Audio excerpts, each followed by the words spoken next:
Ei, Florboleta linda do meu coração, como você está? Vamos falar hoje neste Florbocast em algo bem delicado, polêmico. Hoje em dia é difícil a gente falar sobre qualquer coisa e passar batido só pelo ensino, não é verdade? Mas nós, pregadores dos telhados, precisamos ter coragem. Então, homens efeminados, é culpa sua? Minha? Nossa?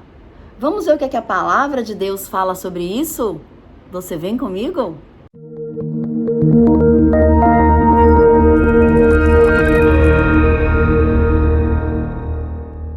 Então, meninas, homens efeminados, o apóstolo Paulo se preocupa com isso e fala lá no capítulo 6 de Coríntios, no versículo 9, na primeira cartinha que ele faz a esse povo, os coríntios.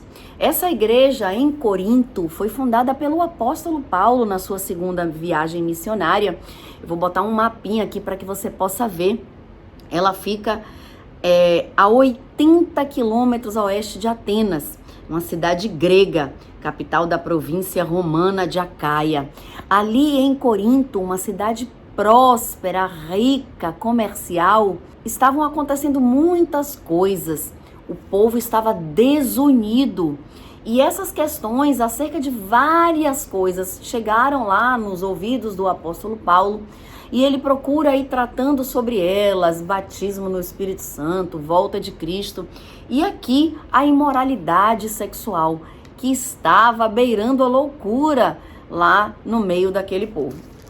E aqui nós vamos para o capítulo 6, no versículo 9, já falamos sobre o início do capítulo 6, né? Nós já falamos aí sobre fazer a injustiça ou a justiça, ser herdeira do reino de Deus aqui na terra. Mas o apóstolo Paulo é bem categórico em dizer: não se engane, não se deixe enganar. Isso aqui está numa versão passiva, como se você permitisse ser enganada, você permitisse viver em mentira. E aí ele vem nesse próprio versículo 9 do capítulo 6 da primeira cartinha aos Coríntios e diz assim: não se engane, nem impuro, nem idólatra, nem adúltero, nem efeminado, nem sodomita, nenhum desses herdarão o reino de Deus.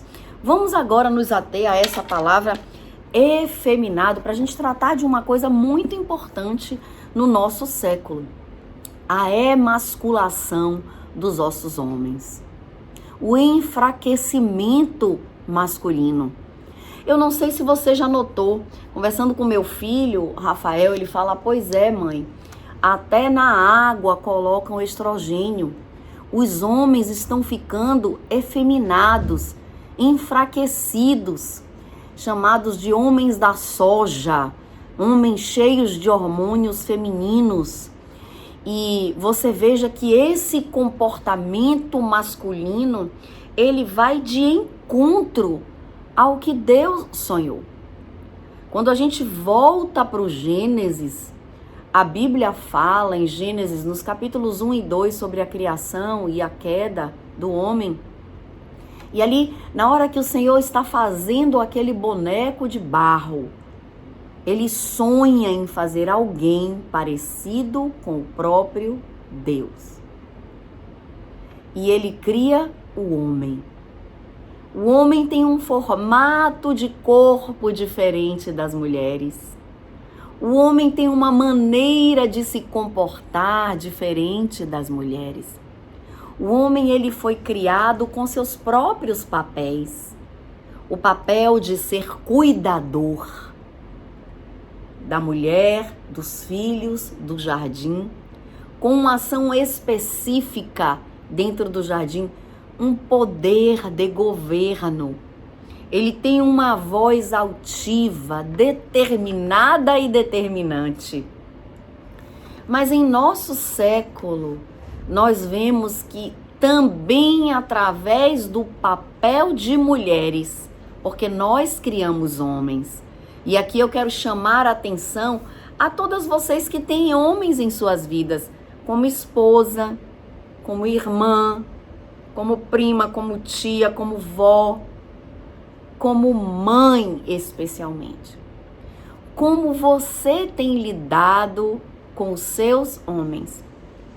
E quando eu pergunto aqui, é culpa sua, é culpa minha, é culpa nossa, eu quero trazer a nossa responsabilidade, que através da cultura nós somos empurradas para tratar os homens de determinada maneira e deixar de tratá-los de determinada maneira.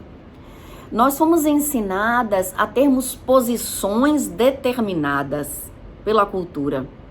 E cada vez que a mulher, ela mostra algo que ela não foi criada para ser, ela enfraquece o homem, ela tira o homem da posição dele para ocupar essa posição. Você não precisa ocupar a posição masculina, minha princesa. O Gênesis também, ele diz para que você foi criada. Você foi criada para ser um spec, para ser auxiliadora e ajudadora. A Bíblia diz, mesmo que você não goste muito desse versículo, que nós fomos criadas por causa do homem, o apóstolo Paulo fala. E foi isso mesmo. Não é bom que o homem esteja sozinho. Eu vou fazer para ele alguém que seja idôneo, alguém que ele seja capaz. E por isso Deus tirou alguém da costela, do lado, do osso, da própria constituição masculina, para criar você e eu. E assim do lado, porque se tirasse da cabeça, a gente dizia, olha, vai ser mais inteligente, vai sobrepujar, vai estar acima. Se tirasse de uma parte dos membros inferiores, vai ser subalterna, vai ser humilhada, vai ser colocada numa posição secundária. Não, Deus só faz tudo perfeito. E Ele criou a mulher da constituição, do tutano, de dentro do próprio homem, mas dessa posição, do lado. Você não precisa estar à frente, você não precisa estar atrás. Como mulher, você foi feita para ser idônea, para ser capaz. E assim o Senhor vem nos ensinando através de toda a palavra de Deus como deve ser o seu comportamento. Mas quando eu falo que nós, através dos empurrões do nosso século, vamos colocando os nossos homens em posições secundárias, vamos escanteando nossos homens, amordaçando nossos homens. Esses dias, meu marido recebeu uma ligação de um cliente preocupadíssimo com o filho. Se vocês não sabem, João é criminalista, porque o filho estava na praia e tinha elogiado duas meninas que passavam. Nossa, como vocês são lindas, uma coisa dessa, você é linda. E elas foram chamar o policial para dizer que estavam sendo abusadas verbalmente. E o próprio policial disse, mas isso é um elogio. Linda. Não é uma palavra de baixo calão. Não vai colocar você numa posição de inferioridade. É simplesmente um elogio. Meninas, nós estamos vivendo num tempo muito difícil. E os homens estão lutando para se adequar. Mas eles foram amordaçados. Vocês vejam que os passarinhos, eles voam, eles são coloridos para chamar a atenção das suas fêmeas. Os peixinhos também, eles são mais coloridos, eles nadam, eles dançam na água para chamar a atenção da sua fêmea. Já o leão, ele sacode a sua juba, ele ruge muito alto, ele precisa guardar o seu espaço e ele faz isso brigando, ele faz isso lutando. Não é verdade?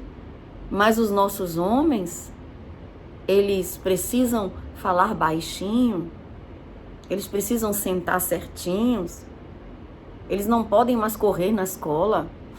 Eu me lembro que meu filho era criança e a escola me chamou para dizer que ele estava correndo demais na hora do recreio e brincando de luta com outros meninos.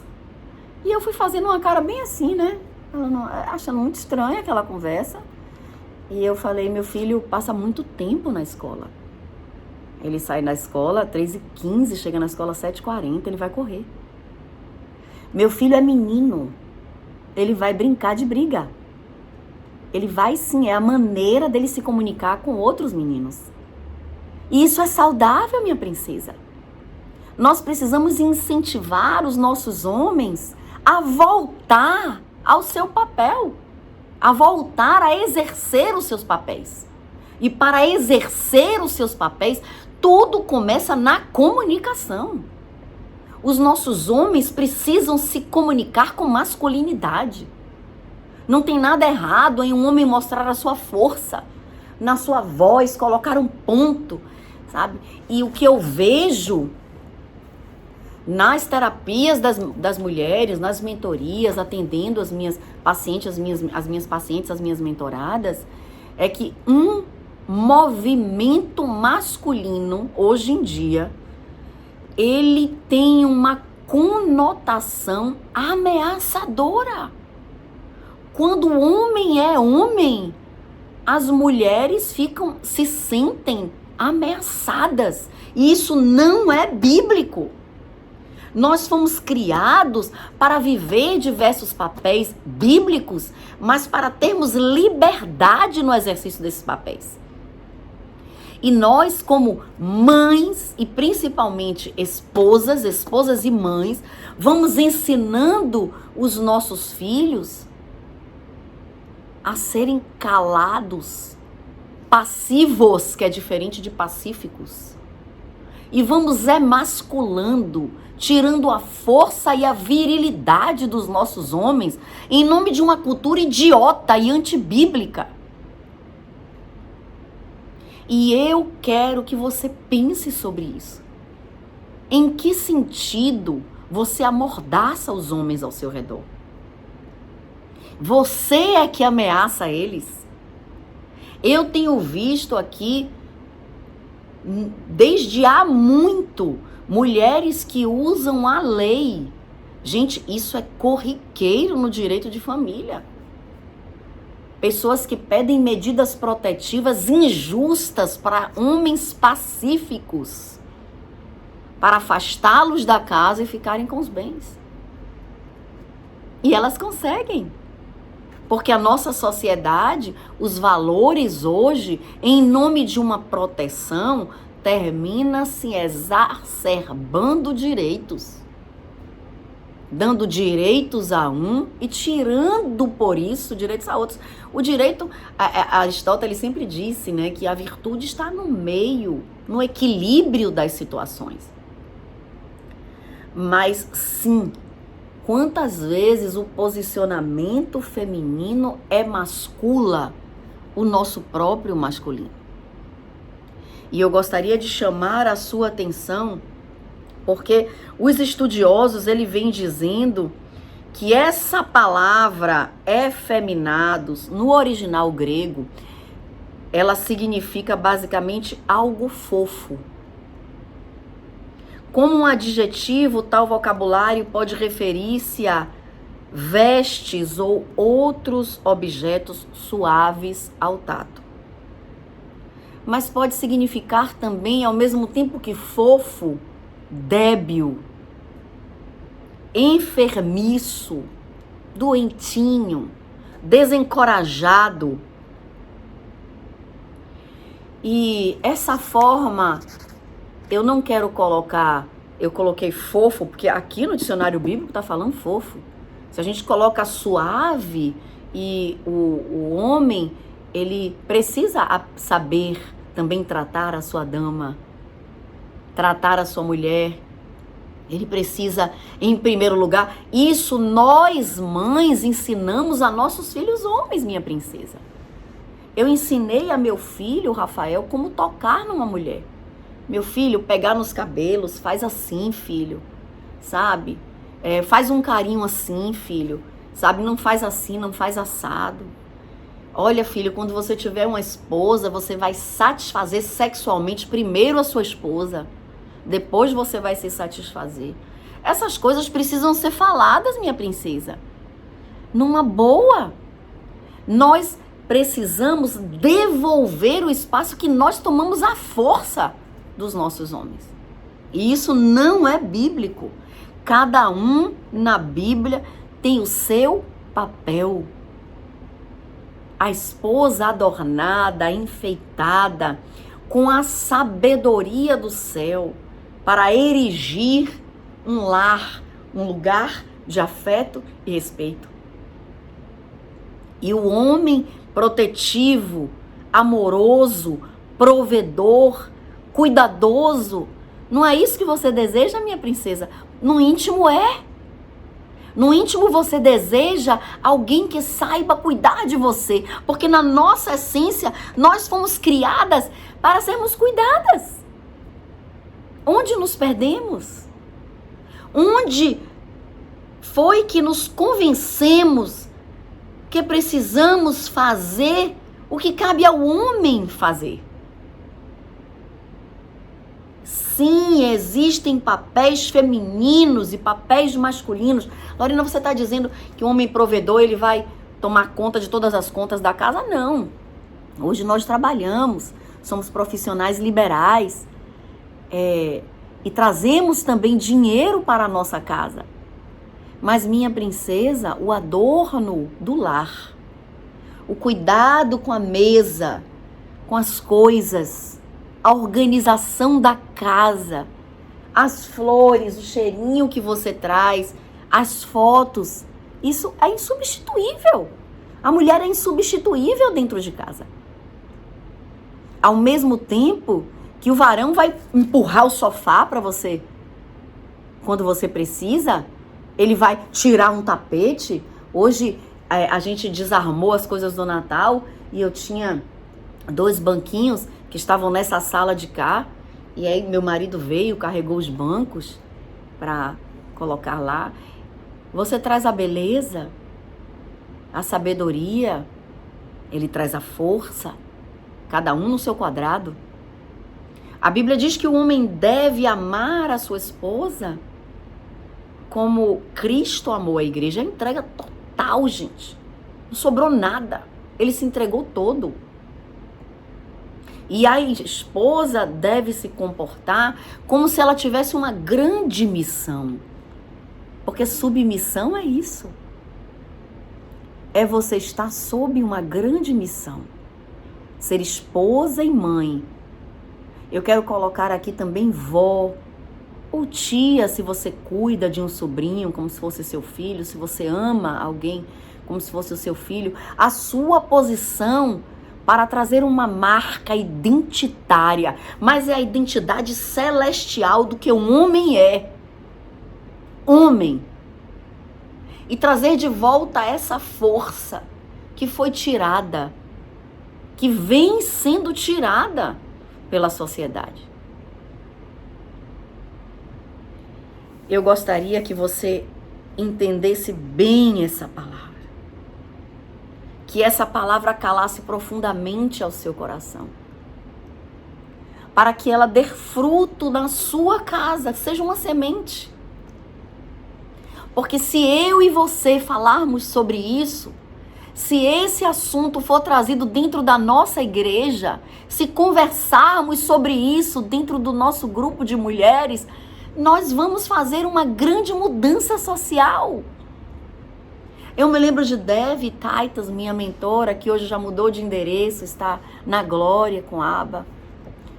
Mas ela me ensinou, mesmo nos cultos de mulheres, eu que sempre preguei muito em eventos femininos. Chegava em eventos femininos, estava o presidente da obra para me esperar, ou o pastor responsável, o bispo, o apóstolo. E ali, meninas, eu honrava aqueles homens.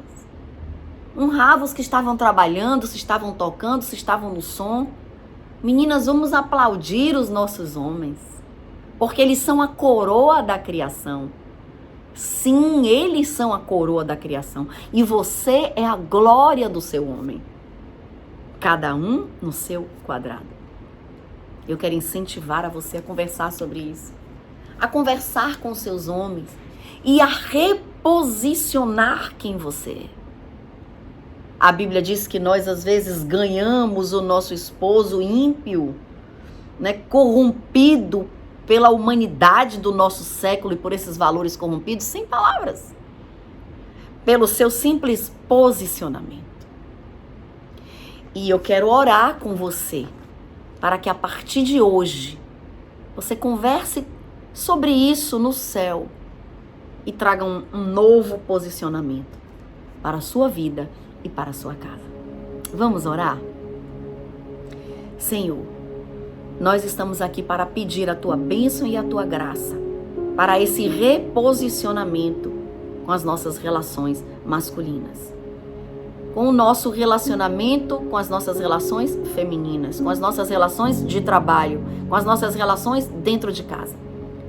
Nós queremos te pedir, Senhor, que nos ajude num reposicionamento de vida, porque basta somente ocupar o nosso lugar.